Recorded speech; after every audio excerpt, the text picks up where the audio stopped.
Dans cette séquence, nous allons apprendre à lire les grandes quantités de données de manière efficace en les traitant par morceaux.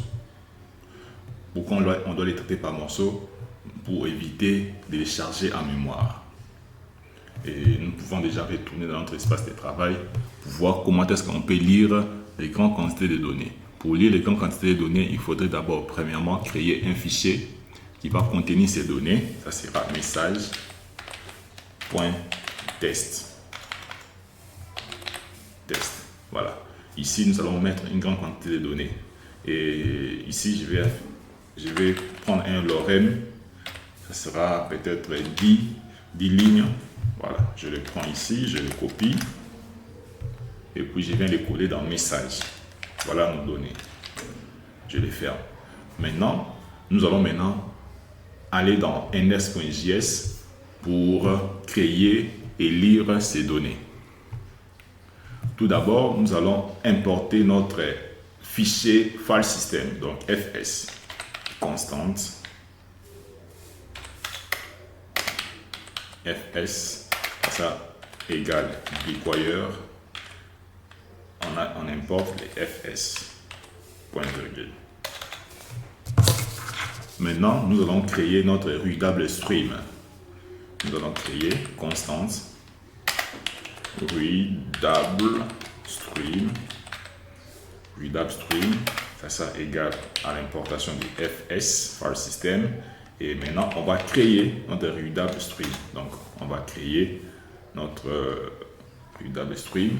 Et la création va contenir d'abord les fichiers message qui contiennent ces données-là. Ça sera message.test.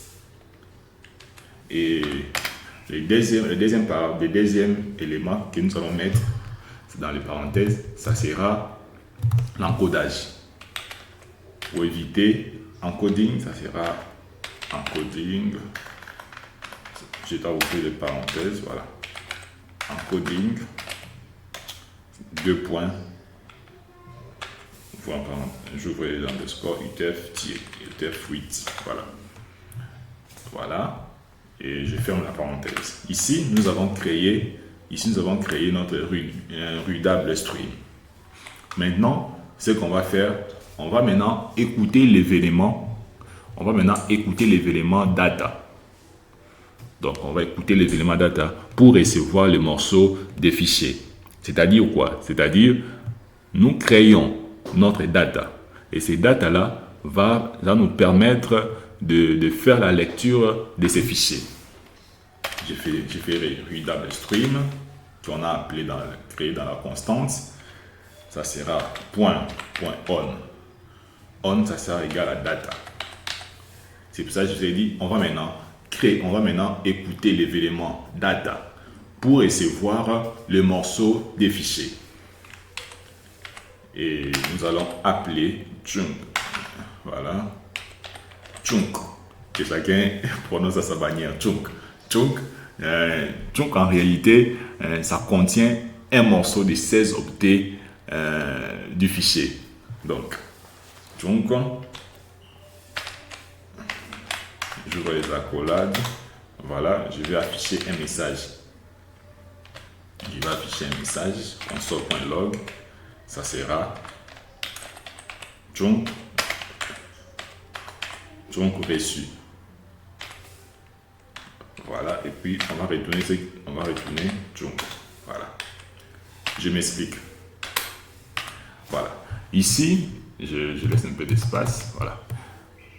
Ici, lorsqu'on a appelé les readme.on.data chunk, ça déclenche à chaque fois qu'un morceau de données est lu. Donc, à chaque fois qu'un morceau de données est lu, ça va déclencher, et puis ça va afficher ces messages. Donc, à chaque fois que le morceau est déclenché, lui, il affiche ses messages avec ces morceaux-là. Donc, avec les datas. Très bien. Maintenant, ce qu'on va faire, on va maintenant écouter l'événement end pour savoir quand la lecture est terminée. Comme ici, nous avons lu les datas, les données qui se trouvent dans le message.test. Maintenant, lorsque ça affiche toutes les données, maintenant, ça, à la fin, ça doit nous retourner un message terminé. C'est-à-dire que ça lit tous les fichiers qui se trouvent dans message.test. Je ferai readme.on and espace virgule plutôt, j'ouvre les accolades. Voilà, console. Lorsque ça lit tous les fichiers, ça doit nous afficher ces messages. Console.log. Ça sera égal lecture terminée. Lecture terminée. Voilà. Voilà. Comme je disais, les end, je peux mettre ça ici, même ici. Le end déclenche quand tous les fichiers a été lu. Voilà. Ici aussi, je peux mettre, ici je dirais les data déclenche un morceau, déclenche à chaque fois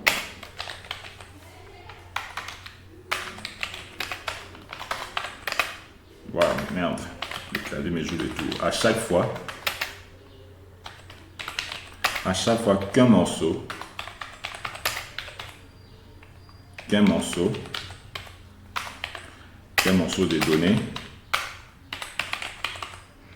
de données est lu. Voilà. Et puis, on va finir avec un message d'erreur. Donc, si nous avons rencontré, peut-être on a mal écrit les messages, les fichiers qui contiennent les données, ça puisse nous retourner un message d'erreur. Donc, on fera le readme.on, j'ouvre les parenthèses, error, virgule, j'ouvre les parenthèses, je précise les messages. Excusez. Voilà, ici on va tout retourner un message console.log, ça sera égal erreur. Voilà, virgule de l'erreur qui est en paramètre. Point virgule, merde, point virgule, et puis ici, point virgule. Voilà, ici je peux mettre aussi un message. Détecte les erreurs. Voilà. Donc je pense qu'on a compris. Donc ici, on crée notre readable stream. Et puis ici, ça déclenche à chaque fois qu'un morceau de données est lu. Et puis ici, ça déclenche quand tous les fichiers ont été lus. Et puis ici, lorsqu'on a des erreurs, ça va nous retourner un message. On enregistre, on affiche les terminales, on fait node index.js. Voilà. Ça nous a retourné toutes les données qui se trouvent dans message.test. Voilà. Ça commence avec l'orem, ça prend fin avec Asumenda est là. Et puis l'orem, on monte un peu. Voilà, l'orem, c'est ça. Donc, chunk reçu, c'est ce qui est ici. Donc, ici, c'est les messages qu'on a retourné ici. Chunk reçu. Et puis, dès qu'on finit la lecture, ça nous affiche mes lectures terminées. Ma lecture est terminée aussi. Et comme on n'a pas d'erreur, ça ne nous a pas retourné ces messages. Imaginons, on a une erreur ici, on a mal écrit message. Comme ça, je viens ici, je nettoie et j'appelle node. Ça nous affiche quoi? Erreur. Des messages d'erreur que nous avons mis dans la console ici. Donc, je pense que vous avez appris comment lire une grande quantité de données avec la fonction readStream. Voilà.